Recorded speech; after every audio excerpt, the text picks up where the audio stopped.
What's going on, everybody? America Football Network here with another video today. And today we're bringing you our prediction of the Goodyear Cotton Bowl between Missouri and Ohio State. But before we get started, make sure you guys hit that subscribe button. Help me reach that goal of 1,125 subs by the end of December. We're closing in. I think we're only about three away.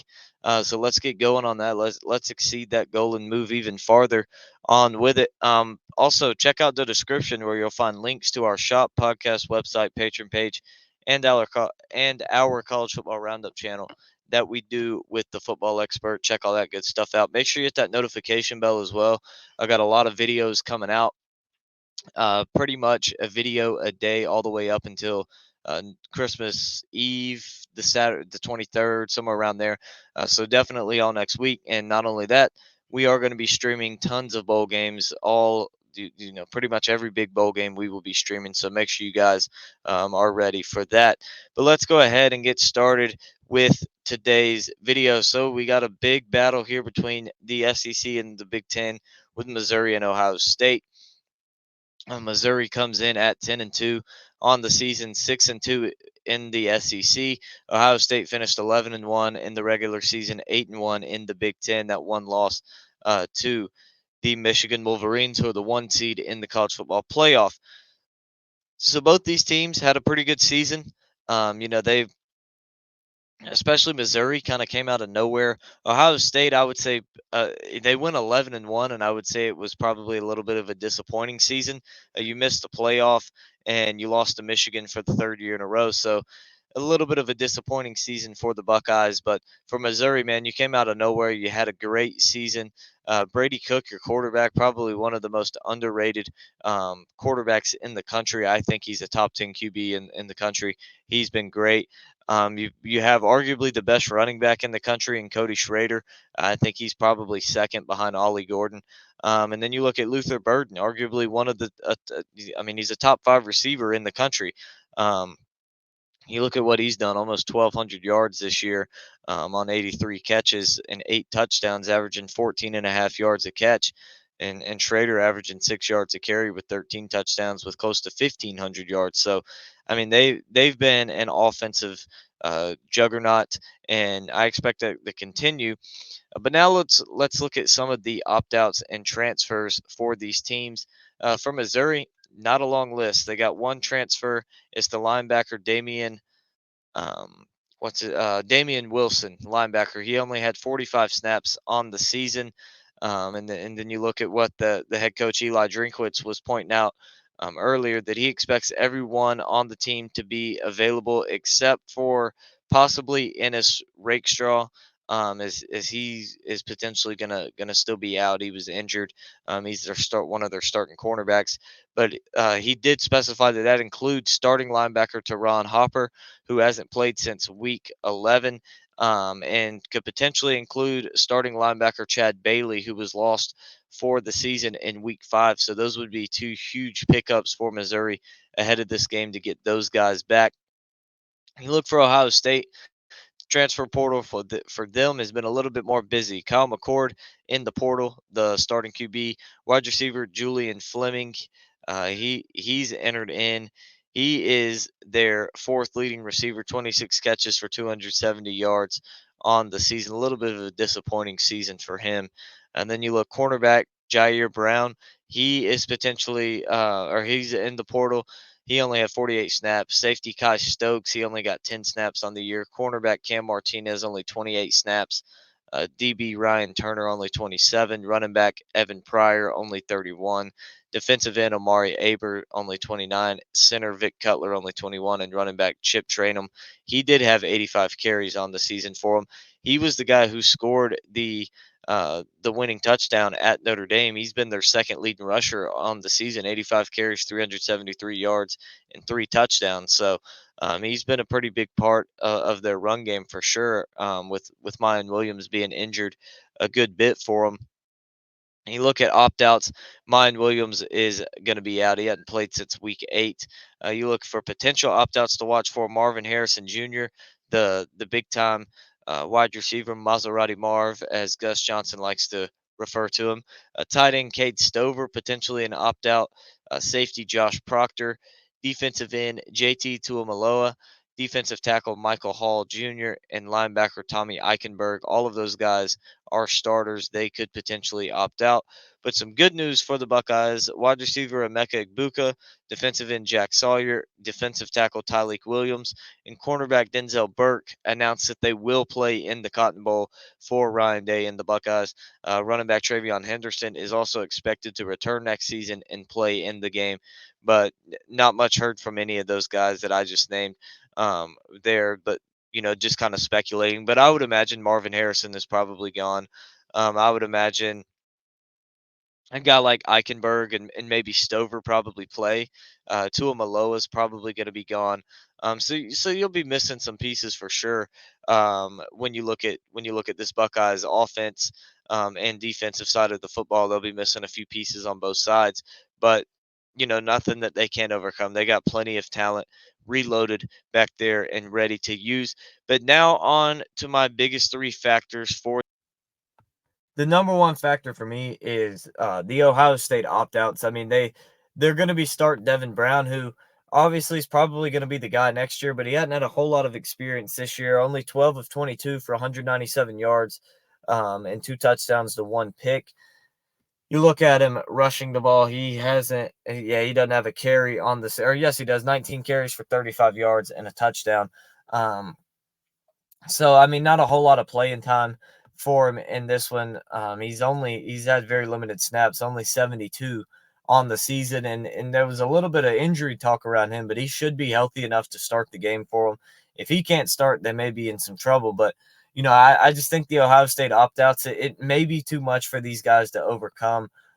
With Julian Fleming gone, McCord gone, Marvin Harrison probably gone. Josh Proctor, another guy that probably gone. Tua Maloa probably gone. We'll see with Michael Hall. He may stay. I feel like Stover and Eichenberg are going to be the two that potentially stay, especially Eichenberg. He just seems like that kind of guy, that's going to stick it out for his team and play the entire time and just play every game that he gets. But those Ohio State opt outs, man, they just might be too much for them to overcome. Like I just mentioned, though, they do have plenty of talent to replace these guys, but the experience is what I'm worried about whenever you go up against a team like Missouri, they're just a very good team. And you look at Brady Cook on the other side for them, a very experienced guy on the other side of the football for them. And that leads me into number two on the biggest three factors. Ohio State's defense is going to have to stop up because my number two factor is the Missouri running game. If Missouri is able to establish a run game, wear down this Ohio State defense and put pressure on Devin Brown, like getting ahead of them and just wearing them out defensively, tiring them out, that puts pressure on the offense for Ohio State. One, they got to go down and get some points, but two, they can't go 3-and-out because that defense is going to need a break. So if Missouri is able to establish a nice running game, which I expect they will, because like I mentioned earlier with Schrader, he's been an absolute monster, top 3 running back in the country. He's got 247 carries for 1,489 yards, 6 yards per carry, and 13 touchdowns. So he has been a monster in the backfield for him. And another thing on the flip side of the running game is Ohio State, you got to stop it because you want to make Missouri one-dimensional. Because if they're able to run the football and make you focus on that, then you add in the fact that they got Luther Burden and Theo Weiss just running down the sideline wide open. That's going to be some problems if you put those guys in one-on-one coverage because you're going to have to find a way to really stop Schrader in this run game because you're gonna be in some trouble if you're not able to. You look at Weiss; he's not, he's obviously not as big time as Luther Burden, but he's still a big target, a very good target. 45 catches on the season for 639 yards and 6 touchdowns. He's averaging about 14 and a half yards a catch, just like Luther Burden is. He's a big target, 6'2", 195. So if you're Ohio State, you have got to find a way how to really stop this run game for Missouri and put the pressure on Cook, make them one-dimensional, and not give them the opportunity to just go out there and just absolutely shred your defense because I do think Devin Brown is a good quarterback. I don't know with half a team if he's going to be able to lead them to a win against Missouri, who, I mean, like I just went over, basically has their entire team.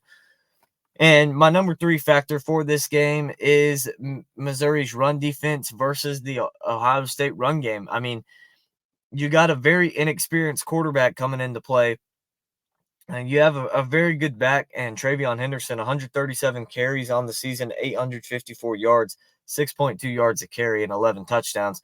He's going to be a tough guy to stop.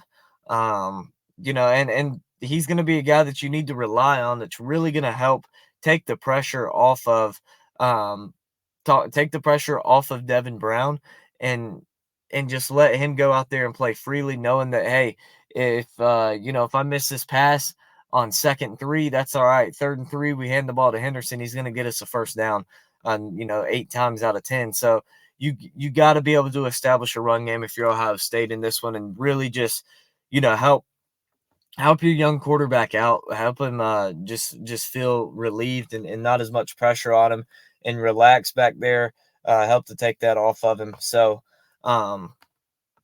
yeah, those are my 3 factors for the game. Now on to my score prediction, and Missouri is favored by 2.5 in this game. I think they cover. I have them winning this one 37-29, a bit of a weird score, but these bowl games, they tend to end up weird. But I think Missouri wins this football game. I just think, with Ohio State missing so much, I think the biggest one is McCord. Say what you want about the guy. Yeah, he didn't play like a Justin Fields or a CJ Stroud this year, but he wasn't awful, and he's definitely has a little bit more experience, and feel more comfortable with him leading the offense in this game than you would Devin Brown, especially with him not having a full roster around him. So I just think that Missouri, at the end of the day, they have the better weapons offensively with a fully loaded roster, and the defensive side of the football is going to be solid as well. I know Ohio State has a great defense, but if they're missing some of these guys on that side of the football, well, there goes their leadership and experience, a lot of it. So, I think Missouri is the better football team with the Ohio State opt-outs. If this was a regular season game at a neutral field, I'm probably going to take Ohio State. But, opt-outs are part of the bowl season this time of year, and have been for the last few years. So, I just think that's just the way we're headed. And, it seems like Ohio State, it hurts them because their expectations every year are to go to the playoff. They don't do that. Some guys transfer, some guys opt out to go to the draft. You look at Missouri, they weren't expected to do this. They were the highest I saw them projected coming into the season was like 17 or 16. So, they weren't even a highly regarded team, supposed to finish somewhere around the middle of the pack. But for Missouri, this is a huge game for them in a New Year's Six bowl. I doubt they saw themselves sitting there for that. So congrats to the Missouri Tigers. I think that they're going to have a great game in this one, and I think they win it by 8, 37-29. And that wraps up today's video. Make sure you guys like and subscribe. Comment those thoughts and opinions down below. Let me know who you have winning. Give me your scores down in the comments. Appreciate all of you guys watching, and we will see you next time.